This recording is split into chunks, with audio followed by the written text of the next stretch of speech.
to have you on the show because I know the last time we spoke, I think was 200 years ago. I think so. Yeah, I've I think aged a so. little since then. Yes, we're vampires and we live a very long life, everyone, okay? Just so everyone knows. But it's always a pleasure to have you on the show because today we're going to talk about a couple of things. And first and foremost, we're going to talk about finding love later on in life. There isn't an expiry. What if you want to live alone? What if you want to live with everybody? We're going to talk about a number of things. But let me ask you this first question then is what are some misconceptions that you think people have about finding love after 20? After 20 or after 30 or 40 or 50 or 60, okay, that it's a misconception is when people say it's just not possible. I've passed my age of expiration. It's just not going to happen for me. That's one. And I think another misconception is that all the good ones are taken. That we often, think that all the good ones are taken. That's not true. And I think also that you're going to inherit, and this can be true in a lot of ways, you're going to inherit all their life baggage and they yours as well. And it's just going to be like, oh my gosh, I'd just rather be single instead of taking on this water in my boat. Yeah, that's some people think that to your point, right? We talked about this is that you're 29 years old.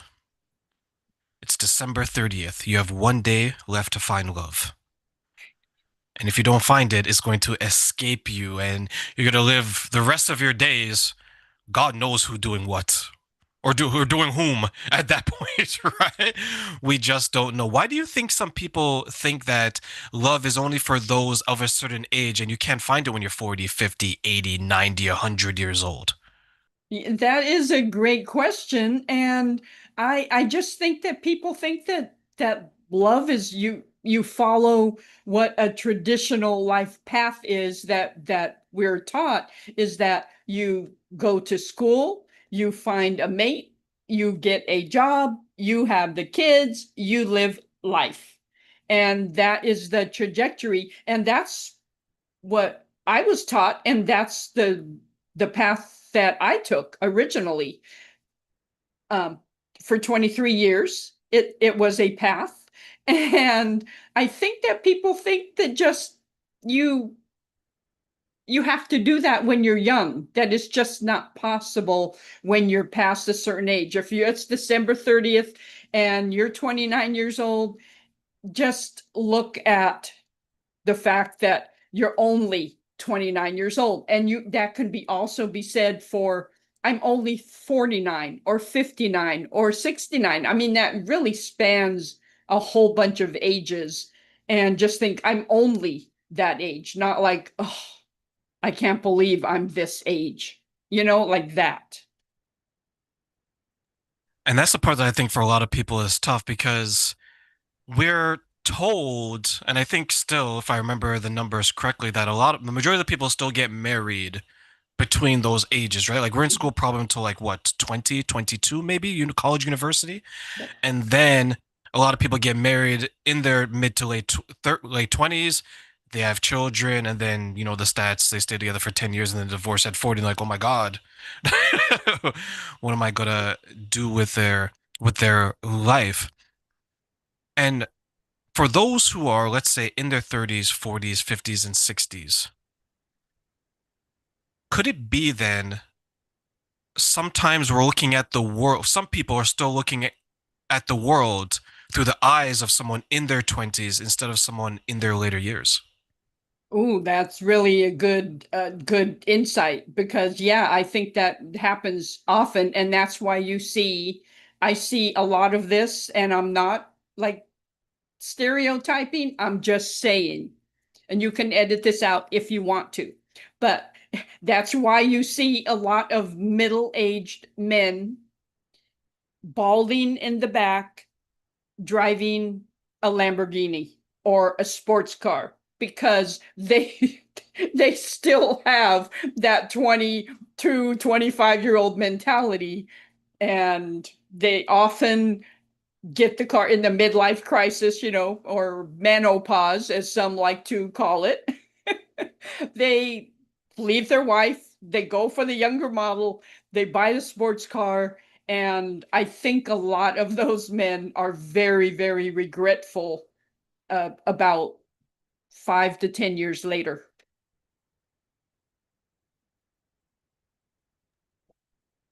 You have me thinking now. You Yeah. have me thinking because I've seen those men in the sports car. Hey girl, you want to ride my car? I've seen that. But for me, I'm okay, and I'll get you to answer this as well. Or you can give me your opinion. Mm. I'm okay with a difference in age dating, right? Mhm. Like age gap dating, right? Yes. Um, I know that it's probably look more favorably if it's the man's older and the woman's younger. Everyone's over the age of majority. Let me preface that. But I'm okay with, let's say, not me personally, maybe doing this, but if someone's like, let's say, 45 and 40, Mhm. right? They're still part of the same generation. I think where it gets a kind of confusing for some people to see and accept is that when you know it's clearly I have money and I'm using it to get this, and this person's only with me for money. Have Right. we then taken, and I'll pose this to you, have we then taken the safety and security of a relationship to toxic levels where we're just saying that, okay, you need to give me this, this, and this before I give you this, this, and that? Oh, that is very true, and I think it happens very, very often. And I've heard the stories, I'm sure you have too, of women in their maybe they're newly divorced in their 40s. I mean, I was 43 and starting a new life with virtually nothing to my name except my clothes and a few kitchen items. So a lot of women at that age want security, and they marry men who can provide that security. Is love an equation part of it, and part of the equation? Maybe not. No. But you, like to your point, you give me security, money, the checkbook, nice things, and I will give you A, B, C, and D. And I'll just say it that way. Yeah, there seems to be this exchange. Like the joke was always that marriage in a lot of ways was a business agreement. Like, like Mhm. right, but now it seems like we've taken it to the point where just courting is that what do you drive, how much you earn, things like that. And I get it because you don't want to be dating Tyrone down the street.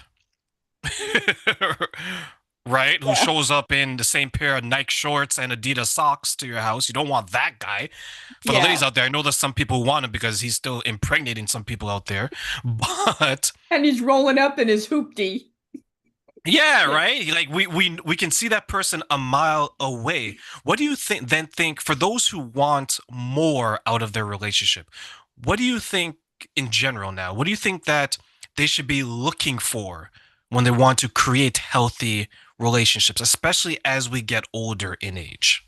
Oh man, that's a loaded question because there's so many aspects to it. But I will say that, and let me just, like, my brain is turning right now in wanting to answer your question rightly. I think the main thing to look for is, are you friends? Do you have similar interests? Are you companions? Can you laugh together? Can you have fun together? Are you suited for each other? I mean, that to me, that's the biggest thing, because you don't want someone from a refined area of the country, say, I'll just say Boston or Beverly Hills or something. They're probably not going to find similar interest in a NASCAR person, or somebody who lives in the Ozark Mountains. I mean, there has to be, I know maybe it happens. I'm sure there's some stories out there, but for the most part, to have something in common, have some common interests. And I think that's the bedrock of finding the right qualities. Do they align with your beliefs? Do they line up? You don't have to align 100% with social. I know there's some on one side of the political party, one, married to somebody on the other side, all that, and it's a good marriage from all intents and purposes. They have to be aligned in their relationship with God. They have to be aligned on major life issues, because I think marriage is so it's it has so much potential for fights anyway. Money.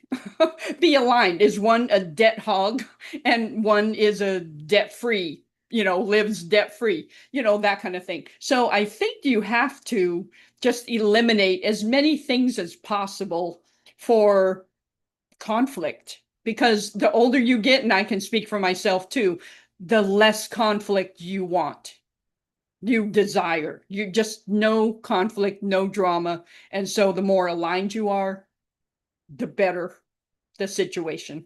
And that's just my opinion. I will agree. I think that as you get older, fighting no longer is sexy, Oh, no. right? Yeah, Like, oh no. my God, the thrill of it, we're yelling back and forth, and then, like in the movies, you're tearing each other's clothes off. That's only in the movies, ladies and gentlemen, Yeah, right? mhm. Yes, and it makes for really good movies, but in real life, it just I don't want any drama, or, and I know in life you can't avoid conflict of some type, and you learn as you get older from 25 on. If you've gained wisdom, you've gained some self-awareness. And I think that's a huge thing, is just to be self-aware. Yeah, I'm not so good in that area, but this is what I can bring, and I think that's also with a relationship, is that how can I add value? And it has to be reciprocal, because I can add 110% value, but if the other person doesn't value that and they aren't bringing a value back, it's probably dipping